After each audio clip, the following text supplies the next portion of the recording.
And I think I gravitated towards comedy because there was a lot of laughing involved rather than sad, right?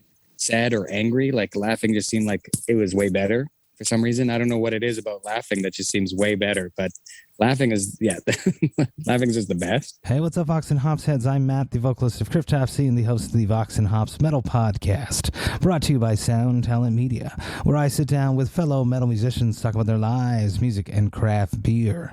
I hope you had a glorious weekend. I most certainly did. This episode is presented by Heavy Montreal. Heavy Montreal is Montreal's premier metal promoter. They put on a bunch of sick shows throughout the year, but more than that, they also put on one of North America's best metal festivals, and that's the absolute truth. I have played festivals all across the globe, and Heavy Montreal is up there with the best of them. They just announced a banger of a show coming up on March 15th here in Montreal at Théâtre Corona. They got Static X, Rise of the Machine, featuring Fear Factory, Mushroom Head, and Dope. Now that's a killer lineup. You can get your tickets via the link in the description of this podcast. Trust me, this is a show that you do not want to miss. Now, before we jump into today's episode, I'd just like to ask you to follow the Vox and Hops Metal Podcast on the podcast platform of your choice. But more than that, I would also like to ask you to rate it and write a review. Now, why do I want you to do this? You have to imagine that when someone is looking for a new podcast to listen to, what do? They scroll down, they look at those reviews, they look at those ratings. If those reviews and ratings are positive, they will most likely give that podcast a chance. By you writing a review for the Vox and Hops Metal Podcast, you could actually be the person that sways someone to become a future Vox and Hops head, and that would be something that I would truly appreciate. Now, in today's episode, I'm with Garrett Jamieson, the star of banger films, Heavy Metal Hitchhiker, the amazingly hilarious show. Get ready, everyone. This is Vox and Hops episode number 295. I warn you, what you are about to hear is very disturbing indeed.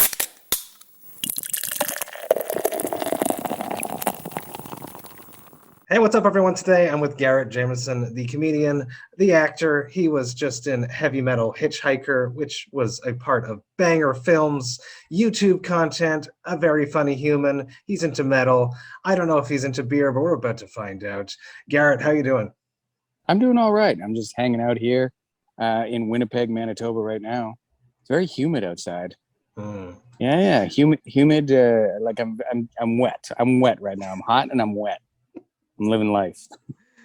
Amazing. Vox and Hops is typically, I hang out with metal musicians, talk about their lives, music, and craft beer. Now, I'm assuming that you just stepped out of your car, that you're not going to share a beer with me right now. I can share a beer with you. I just have to go inside and get one. Okay, well, then you do that. That would be amazing. So, like, see, the great thing about phones is I can walk around and open up doors, and then you can follow with me, right? And then I'm inside, and then I can go downstairs. There's a little beer fridge. I don't even know what I have in there. It might just be, I went camping recently. The camping beers. Oh my God. Yeah, so I got one. Let's drink one of these. I got a simple ERDINGER right here. Amazing. I'll drink this with you guys. Yes, absolutely. A classic. It's a German brew, if I'm not wrong there. Yeah, product of Germany. Yes, I've drank Very many good. of those on tour. Delicious beers. Delicious German Very beers. delicious. I miss them. I miss them very much. My rider Yeah. full of delicious German local beers. What do you normally have? On tour or in general in Yeah. life? Wait, however you want to answer that question. On tour, I'll drink whatever they give me, unless I feel adventurous, and I'll head on out and hunt for some craft beer. But I'm a big craft beer enthusiast. I drink a lot of styles of beer. Tonight, I'm drinking something special. It is a Lager Live.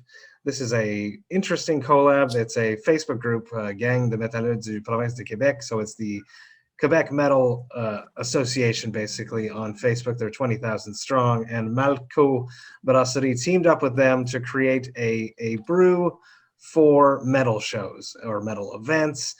They teamed up with 12 local Quebec bands to create this very special lager. It's a light crushable brew, 4.4% ABV. I'm going to crack this. and I would love to hear about your very first beer, Garrett. My very first beer? Oh my God. So my very first beer, I guess, do you want like when I was a child or first time when I was like an actual person drinking beer for the sake of drinking beer? Let's go chronologically, yes, from the beginning onwards. Well, first beer would be like, I don't even know if it's a true memory, but it's like, I'm in the womb. My mom's slugging a beer and it's coming in through my baby mouth, which would be my belly button. I think that was my first one, I think. But I could be wrong. No, my first one was also probably like taking a sip out of probably an uncle's beer. Like I remember, but I'm not sure if I remember drinking the actual beer, but I remember just smelling the bottle caps all the time. Like I would just like huff bottle caps and for some reason, I don't know what it was, but Lab Light, because in Manitoba, we don't have Labatt Blue Light. We have Labatt Light and it's got a polar bear on it. And so like we would just like, my uncles would drink that. And I just remember picking up bottle caps and just like I couldn't get like, it's almost like you wanted to cram the whole bottle cap in your nose, right? The smell of it. It was so good. And then, but actual first beer experience would be, I remember buying a 6-pack of Blue. This was Labatt Blue. So very Manitoba of me, Winnipeg Blue Bombers, right? Everything's named after the, blue, right? So like, yeah, my first beer would probably be Labatt Blue. And it was a 6-pack. And I've never, like, because you have beer and you're like, oh man, this is like juice, right? Like I can drink a 6-pack of juice, no problem, or a 6-pack of Coke or something. And then I slammed 6 Blue, came home just so drunk, and then passed out. And then I didn't feel good. The room started spinning around. So then I tried to silently throw up in the toilet, and I was right. And then the next day, my dad's like, it's in the morning, and he's like, so you're doing some loud burps in there, weren't you? And I was like, what? And he's like, loud burps. You were burping pretty loudly in the bathroom. What was that? And so then he caught me, right? And then he's like, okay, we're re-leveling the sidewalk today. So yeah. So he put me to work. Which is actually a good hangover cure. It's a good thing to move and to get yourself out of it versus just languishing in a hangover. So good on your dad for not punishing you too strongly, but getting you out of bed. Exactly. But he punished me in, I guess, a way where it's like, well, if you want to drink, you also have to remember there's work in the morning kind of thing. It's a good life lesson. It's wonderful. Right. Cheers to you. Cheers. And cheers to you. Thank you for having me on here. Of course. Think. Darker question. How did you cope with the shitty year that is now behind us, but seems to be lingering around, of 2020? How did I cope with it? Mm-hmm. For me, it was tough because a multitude of things. I'm sure like everyone else, there's a multiple answer here. It's not just one thing. Like obviously COVID shutting everything down. So it took away my live performance aspect, like doing stand-up comedy and that. Took away that part of my life, which is a huge, like in Toronto, I'd be out like almost every night of the week, right? Whether it's an actual show booking or just a garbage open mic. And sometimes garbage open mics are the best. Mm-hmm. And then, it just stopped one day, like it's just done. And then, so you don't have that aspect. And so then you're like, well, I'm going to use this time to like really motivate myself. And I'm like, because you don't know how long it's going to last. So you start writing jokes and you start planning on things, but then it just, like, who are you going to show these jokes to? Your roommate, you know what I mean? Or your parents? You're like your friends over the phone. Like no one cares about your stupid jokes, right? So then, so I kind of like stopped doing that, and then in about the spring, shortly after COVID, my brother passed away. Oh shit! So then I came back to Winnipeg, and so I've kind of have been here since, but not really, because I also went back and we shot Heavy Metal Hitchhiker in December there. So, and that was supposed to shoot at the beginning of COVID and kept getting pushed back. So it was supposed to be April 1st, so Fool's Day. Then it was to the end of April. They're like, because COVID was only going to last a month, right? Uh-huh. So they're like, it's going to be the end of April. And then end of April became, okay, we're going to shoot it in June. Then June became August. Then August became September, October, November is and end of November, early December is when we shot it. Which made sense with all the snow scenes. And Yeah. stuff. So when you see the snow, that's because it's winter time. Oh. I want to hear about and if any of your viewers or listeners are not from Canada, it's only winter that we have snow. I might add, that's not July Canada, just so you know. sometimes, but Yeah, once in a while. Yeah. Right now, Edmonton is like 11 degrees. wow, Isn't that crazy? Yeah, Right? what a world we live in. What Yeah. a time to be alive. What a great time to be alive right now. I want to hear about the soundtrack of your youth when you were growing up in your parents' or guardians' house. What music was playing when you were not in control of the radio? What music did your parents or guardians listen to? So growing up, my parents probably listened to there's a radio station here in Winnipeg, and it was on AM, and it was called KY58. And obviously people go, oh, KY, like the lube. And then when you're little, you're like, I don't get it, right? You're just like KY58, that makes sense. And then so KY58, and it was like all oldies. And the DJ, I remember always saying, he's like, thanks for listening. Make sure, remember when you're driving, keep your, or not even when you're driving, it's just like, keep the rubber side down and the shiny side up, and I'll see you later, right? Like talking about the car. Yeah. Don't roll it, right? Don't drinking and roll over. But it was a lot of like at 50s, 60s, like classic pop kind of music, I'd say. Like, like any like good time old radio, I guess. So a lot of so I'm a master at singing anything from the 50s and 60s, like one hit wonders. Yeah. It's amazing. It's amazing. What band would have been your first band, your first love, something that was yours that you treasured that didn't come from someone else? The very first band that I loved that didn't come from someone else. So, well, there was a record that I discovered like this one is one that it was in my parents' collection, but it was it had a giant alien craft on it. Excuse me, I'm burping now. And the alien craft was like shooting fire out of its this nozzle, and it's melting a ship. And the title of it was Jeff Wayne's War of the Worlds.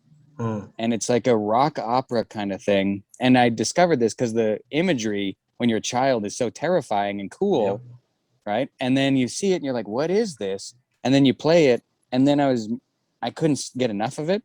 And apparently my uncle would always play it when I was in the womb. Really? So it's just weird that I had attached myself to it. And it's got the singer from Richard Burton is the narrator. Like he plays the writer from War of the Worlds in it. It's got the singer from Thin Lizzy. It's got the singer from the Moody Blues. Yeah, it's got David Essex. So yeah, it's a fun little rock opera. But that I didn't purchase that album, but I discovered that one. The very first album that I bought or got that I loved on my own was a guy by the name of Weird Al Yankovic. Yes. Oh yes. So like his album, the one with lasagna and bad or fat. Sorry. Yep. Yeah. So that one I could not get enough of, and I absolutely love that. But my very first CD that I purchased was one that I got. The very first CD I got was one that I asked for. Was a band called Grid, and they're like kind of like a techno kind of 90s techno, but they have a banjo in it, and that's why I love this song. Yeah, it's called Swamp Thing. So I bought it, or I got it solely for the song Swamp Thing, and it's a fun banjo song. And but yeah, the very first album I'd say that I got on my own when I had a CD player was AC/DC's Ball Breaker, because that one just came out. Yes, absolutely. I want to hear about your first show. I know Winnipeg tends to get shafted a lot when it comes to tours coming through. The prairies always get shafted, sadly. So talk to me about your very, very first show that you went to go see. So my very first concert was a concert by the band name Metallica. Mm-hmm. So I went to see Metallica during the Load, like they just came out with Load, and that show set the bar high as far as theatrics, because there were people like being caught on fire. People falling from the ceiling. They had explosions. Like the whole stage gets slowly built up, and then there's a moment when it just all comes tumbling down and everything is chaotic. And then they come out with these IV bags with little lights in them and tiny little amps, and then they play like old stuff for their little encore, which is really cool. But the stage is completely destroyed. And then my first, I guess, small show was with my friend Jesse from Ken Mode. We tried to sneak in, or like he's like his favorite, like, because when you come into metal, like he's the one who introduced me to all the music, right? Like any interview I've done, people are like, what kind of music do you like? I'm like, honestly, it's all because of him, right? So like he's like, I like this band Unsane. We got to go see Unsane. And I was like, okay, like he absolutely loved them. And he has all these stories. Like apparently the drummer broke his collarbone and would still be drumming with a broken collarbone. And like the singer apparently got stabbed somewhere in New York or in Australia or something. And like, I was like, okay. And their album covers are just like violent, right? A lot of blood. And so then we went there early. We were only like 15 or 16 years old. And then we tried to get in because we came so early. We watched them do sound check. Wow. Right. So we were so early, we watched them do a sound check, and they played their whole song rather than just doing like a quick check. They did the whole thing kind of, I think, for us in a way, like, because we were the only, like, it was myself, Jesse, and I believe a fellow by the name of Daryl Laxdal was there, and he was Ken Mode's kind of first bass player, actually. And we watched, and we were like, oh, that was cool. And then they're like, yeah, thank you so much. And then the bouncer came up right after and was like, you guys want tickets? And we're like, yeah, we'll get tickets. And he's like, IDs, right? Unfortunately, this is an 18 plus show, so he kicked us out. Then we hung out backstage, or not backstage, sorry, out in the alleyway, and the dudes from Unsane were there, and they, like, we just were talking to them. I have no idea who the hell they are, but Jesse was very excited to be talking with them, and yeah, it was really cool of them. Like, when I look back, like, it was really cool of them that they hung out for as long as they did, and they, you know, they gave us a show posters and kind of gave us little autographs on it. That's very cool of them, and a very, very cool, unique first experience to go to a show that you don't get to see, but you did get to see soundcheck. Right. That's the first time I've gotten that answer. I love that. Yeah, it was pretty cool. And so, like, soundcheck, and it was at the Royal Albert here in Winnipeg, which is like a well-known place or spot for shows much like that. Absolutely. I feel like I played there actually with Grip Jobs. Let's talk about becoming a comedian. At what point did you know you were going to do it? Was it when you picked up that Weird Al CD? Were you into comedy? Is it something that always you aspired to be? Did you stumble into it? I stumbled into becoming an extreme metal vocalist. What was your path? My path was very so with my brother and all, I guess. So I don't know. I don't know if I mentioned yet, but he was like he's a special, like he's a special person. Right. They're called all abilities. He's a person with all abilities. Right. But very, like, there's a lot, like, you know, like you picture like the Rain Man. He's a person with all abilities. My brother is like all abilities. Right. So like it was kind of hard growing up with him. And I think I gravitated towards comedy because there was a lot of laughing involved rather than sad. Yeah. Right. Sad or angry. Like laughing just seemed like it was way better.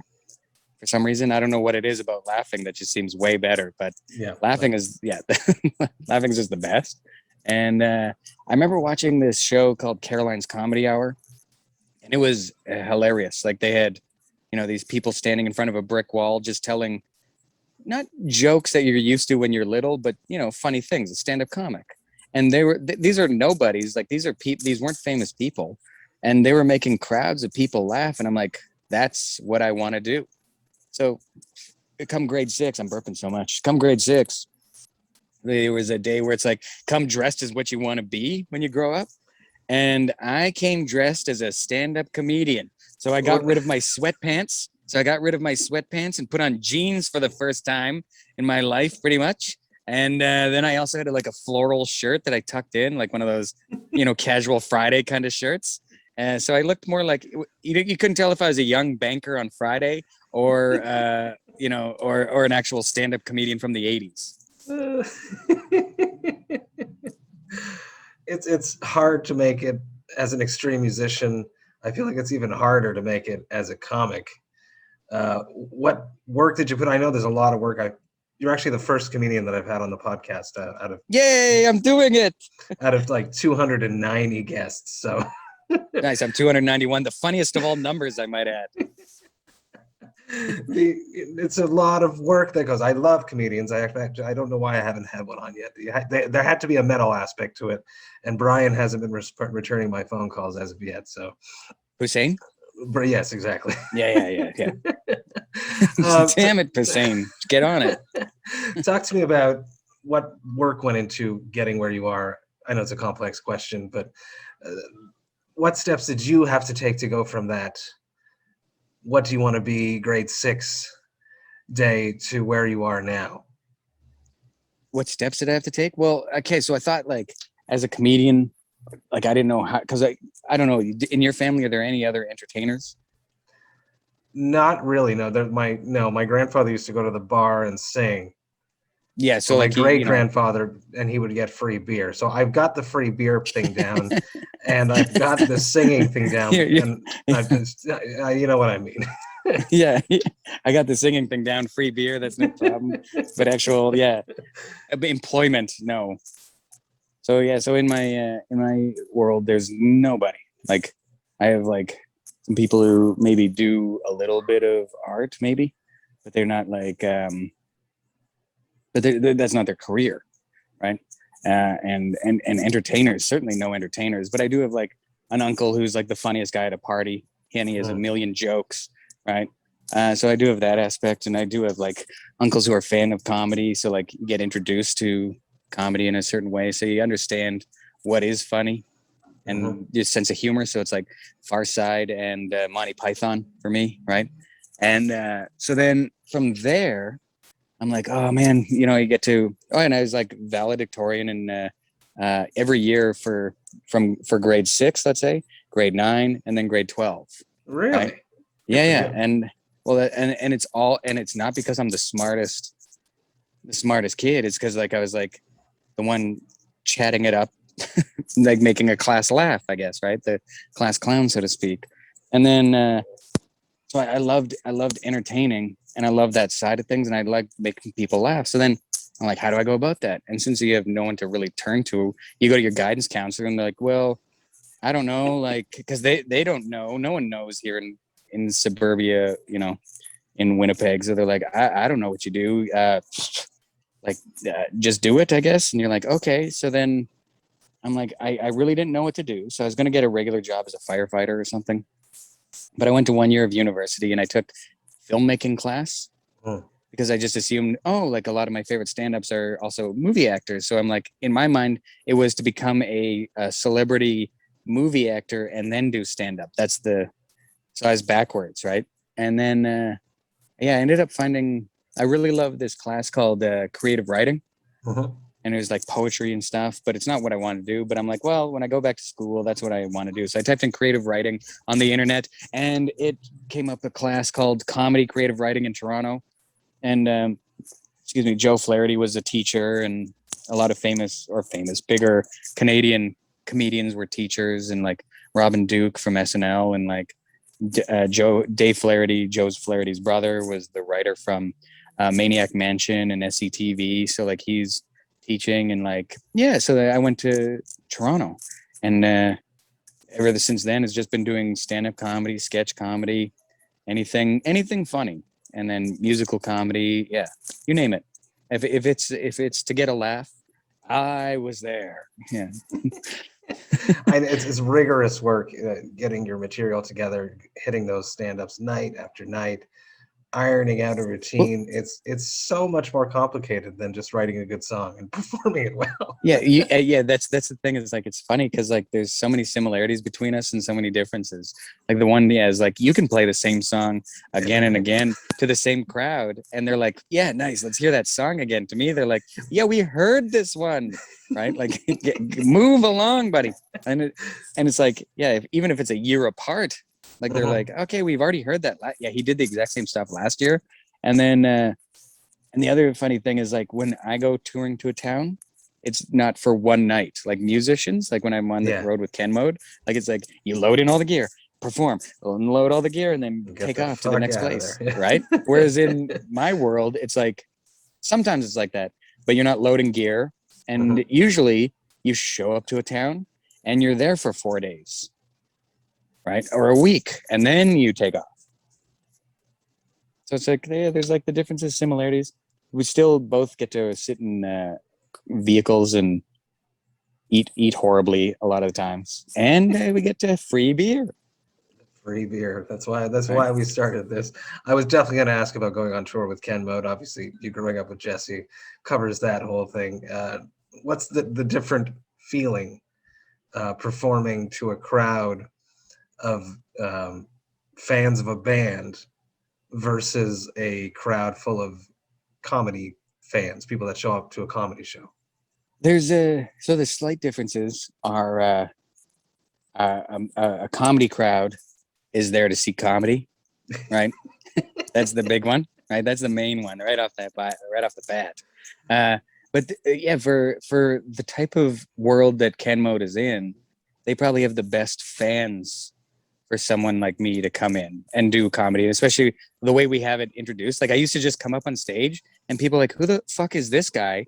Like, he's just like standing there and he's like telling us jokes. They're like, get on with the band, right? And they're like, no, they don't care. No, he's got 35 minutes still. Yeah, I'm up here for a while here, guys, right? And yeah, they're like, a lot of like eye rolls. But then I'm like, hey, can you guys like just do your, like Jesse suggested that they just do a quick, like, the line check, I guess. You guys do the line check. Yeah. So it's like making a bit of noise. So then people are like, oh, because that's the other thing is people would be walking in during my set and like still talking. Whereas what we started doing is like they would do a quick line check, ram, ram, ram, and check, wah! And then people would come walking in and then be all right by the stage. He's like, as customary in Canada, because we're using the States or elsewhere, and it's like, as customary in Canada, we have a comedian opening for us, right? As a Canadian band often does. So then they're like, give it up for our friend Garrett Jamieson. So then I would come on stage and I'm like, oh, thank you so much. This is unexpected, and yeah, tell them jokes for however long I'm up there. But the world, like that crowd, those types of crowds are usually like the best crowds because and I don't know how to say this nicely, but like it's a lot of like nerdier people, right?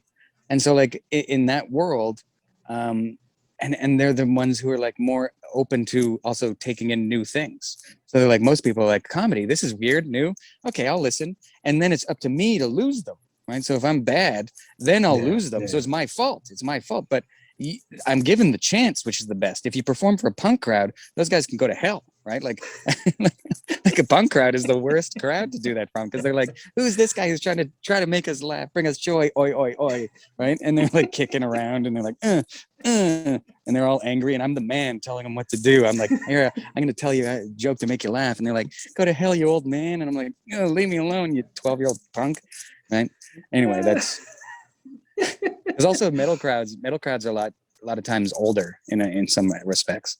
Punk crowds usually aren't older. Let's talk about Heavy Metal Hitchhiker. What a cool series this was. I watched it all at once, basically. I loved it. It was just great. Now, how involved were you? I don't think you were involved in the concept creation, the creative side of it. Yeah, I was part of the writing. Amazing. So like I would love to hear this from A. Blaine was involved, I think, from like A to Z. How did this show come together? Okay, so we're going way back now. A friend of mine and myself, we opened this pseudo comedy club in Toronto called The Lot. and it's in the Lower Ossington Theater. And that's when Blaine was kind of starting doing comedy. And Blaine would, once again, burping. Yeah, that's good. Blaine would like come. The most disgusting burps are the one that I'm doing, right? The one like it's better just to have someone go rather than going like this.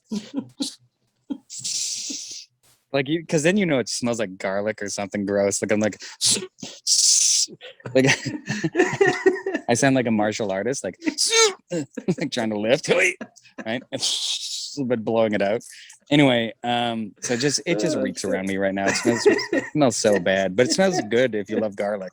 That's what I'm getting at, right? And so anyway, so what I'm going to say is, yeah. So Blaine would hang out all the time, and since he was there all the time, I'd give him lots of stage time because like someone might not show up, and I'm like, oh, we just need someone to fill in doing 5 minutes who can handle it. Oh, this new kid can, right? So I gave Blaine like a lot of time, and I guess he was very grateful, very thankful.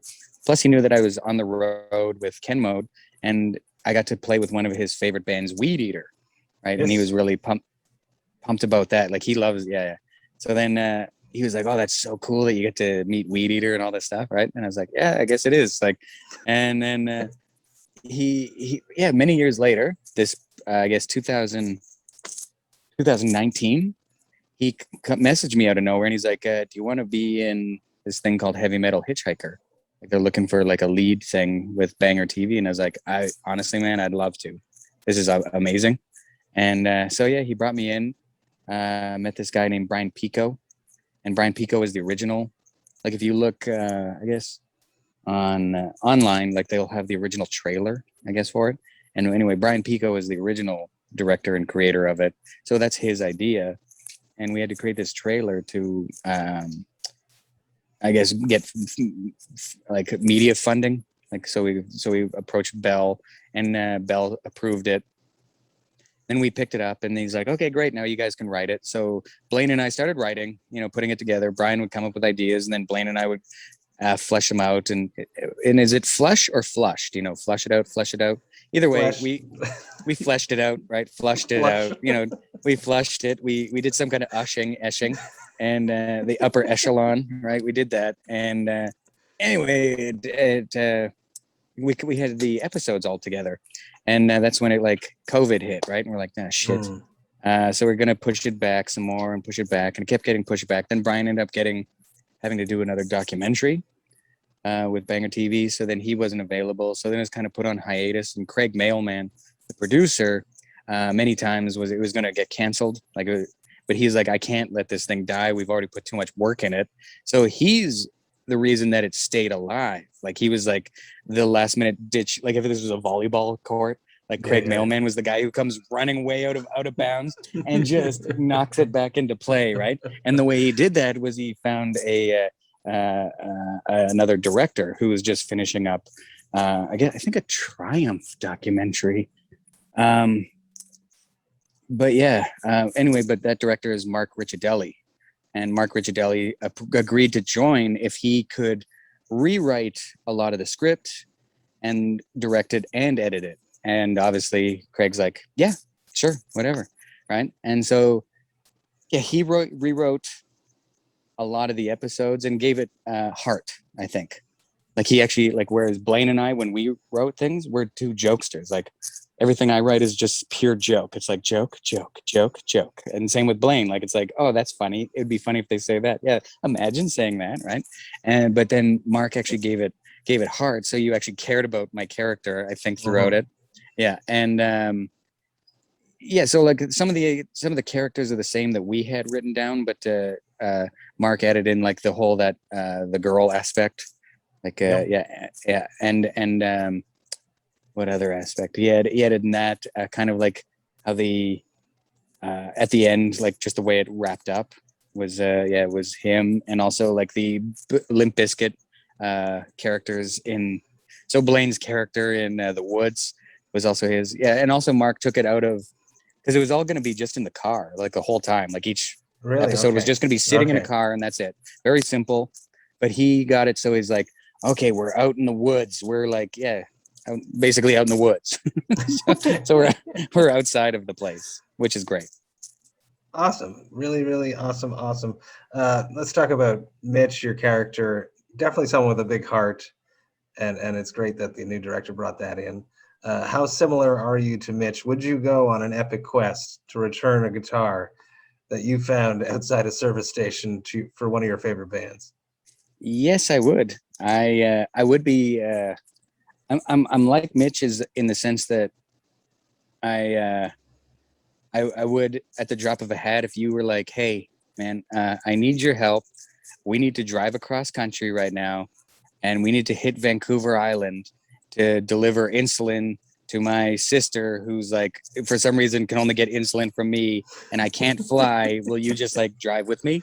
And I'll be like, yeah, man, let's go tomorrow. Like I'm being a stand-up comedian, I'm able to go anytime. Hey, let's leave right now.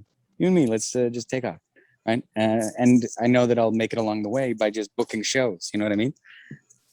So I'm like Mitch in that sense. I could just leave at the drop of a hat. I'm not like Mitch because, in a sense that I don't think I'm that dumb. But here's the thing: I could actually be that dumb sometimes. But I don't think I'm that dumb. I don't think, but I could be dumb enough that I don't even know that I'm that dumb. That's the thing. But yeah, so I could be even dumber actually than Mitch. And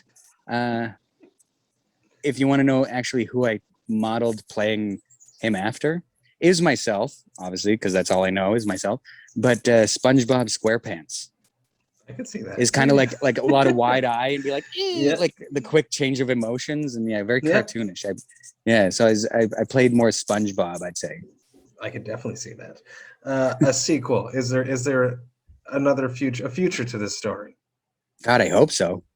They they're kind of talking about it now, but once again, COVID is like such a deterrent. But if there is a sequel, it's going to be probably with that other band. Mm-hmm. The one that I meet up with in the end. We go on tour, and I would like to see that. And I don't know what the problem would be, but it would be for sure like you get to meet, and hopefully, like since this show is out, my hope is that bigger bands agree to join, and the bigger bands are either the touring band with us or the band. They're going to be the hometown opening bands. So like, you know what I mean? Like you just get actual bands playing these garbage opening acts, and It's and Guns I think N' that would, Roses or something. Yeah, and they're just like, hey, they're your opening band here, the local act. And I think just the amount of insane people that you meet, and I mean insane not in an offensive way, but like the best way possible, is the greatest on the road. It's part of the gift. Mm-hmm. It's one of the gifts we get. It is true. There was a bunch of cool cameos. My favorite, because he's my friend, Tom Remigio, the vocalist of Panzerfaust, played a bouncer at the end in the last episode, and I think it's amazing because he is a bouncer in real life. So he was basically playing himself. And he smokes so much vape. Excellent human. I'm so happy that he got into this. I don't know, how did that happen? Did you have anything to do with that? Well, I had nothing to do with that. With the actual the only characters that I think I had anything to do with was the stone guy in the van, Che, and Melissa, who is the weird girl at the beginning with the cat. Yes. And then everyone else is so those are just my suggestions, and I suggested a ton of my friends, and the director and producer get the final say in things, right? Absolutely. I tried to obviously, and I'd love to get a multitude of my friends involved in this, but a lot of them just couldn't do it at that time. Any outtakes, bloopers, something that you wish made it in that ended up on the floor? No, I think we captured everything. One blooper that I wish they got on tape, but they stopped because they thought I got injured. Oh, okay. So like, so like, if you notice, I don't know if during the Limp Bizkit one, when I'm running out, there's a time when I jump over a river and I bail, and that's an honest bail. Like I jumped, the mud just sunk down, there was nothing under there, and I wiped out, and my hands went into the trees and I cut up my knuckles. And like, I don't know if you can see, but in some of the scenes, like, because it's filmed out of sequence, right? Yes, of course. So there's sometimes when I just got bloody knuckles, and I don't think you can really see it because I got mittens on, but I have scabby knuckles in some of it. And the one that I wish made it was, there was one where I'm riding the BMX bike, and I go, like, I'm like following the van, and they're like, you know, I'm tailing behind the van, so the camera's like backing up, and I'm following it, and they're like, just do some jumps, and I was like, yeah, no problem. I'm like, bunny hop, kick flip, or like, you know, like I wasn't doing kicks, I was like bunny hop and like jumps and like BMX, and I did one, and the handlebars just bent down, right, and then I wiped out and flipped over the handlebars and like rolled on the pavement, but I wasn't going that fast, but they stopped to like keep, because I thought I injured myself, but I got up and I started trying to ride the BMX bike with the handlebars down. Yeah. So like it was a broken BMX. And so I kind of wish they got that, but no, everything else, Mark did a really good job of, like, I don't know if you can tell, but I'm not good at remembering lines. Yeah. So I'm not good at remembering lines. So he's good at taking every line that I've said and cutting it so well that he captured all the quote funny things that I said or improvised on. So I'm good at improvising, I'd say, just not sticking to, you know, verbatim your lines, which is more fun. But he was good at capturing that. And I'm sure there's going to be some bloopers, like me trying to say I'm on a Marth. Yeah. Right. Yeah. And like me saying it, I'm like, is it like, how do you say it? Like, because I always wanted to say everything correctly. So I'm like, how, like, so like, and everyone would be like, I don't know, how do you say it? And like, then it would like turn into this discussion of how you say it properly. And like, and then so I'm like trying to say it correctly, but then you'd end up screwing it up and be like, I'm it's like, is it one word type thing? No, it's two separate words. But then the way I'm saying it sounds like one word. And like, yeah, it was a lot of fun, or silliness, stupidness. I love it. I love it. Yeah. I love it. I really enjoyed it. If anyone hasn't watched it yet, go check it out. I want to talk about, if you could have made for Heavy Metal Hitchhiker, if RÄGR could have had their own beer, what style of beer would it have been, and what would it be called? Well, it would definitely be a high alcohol content beer, right? Because it's all the rage, or like maybe it's not even a beer. Maybe it's a sativa infused, because like sativa is the one that wakes you up, right? That's the so maybe it's like a sativa infused malt liquor with got shots of caffeine. So like a coffee sativa dark beer that's like, 14%. Monstrous. Yeah, right. Like, so yeah, it would definitely. And what would it be called? RÄGR beer, Ray beer. I don't know. RÄGR, like RÄGR beer. Oh, Garrett, one last question. Yeah. Classic Vox and Hops wrap-up question. It probably doesn't happen to you very often, but on tour, it always happens sometimes. What is your hangover cure? Hangover cure? For me is going to the bathroom. Number 2. That helps you.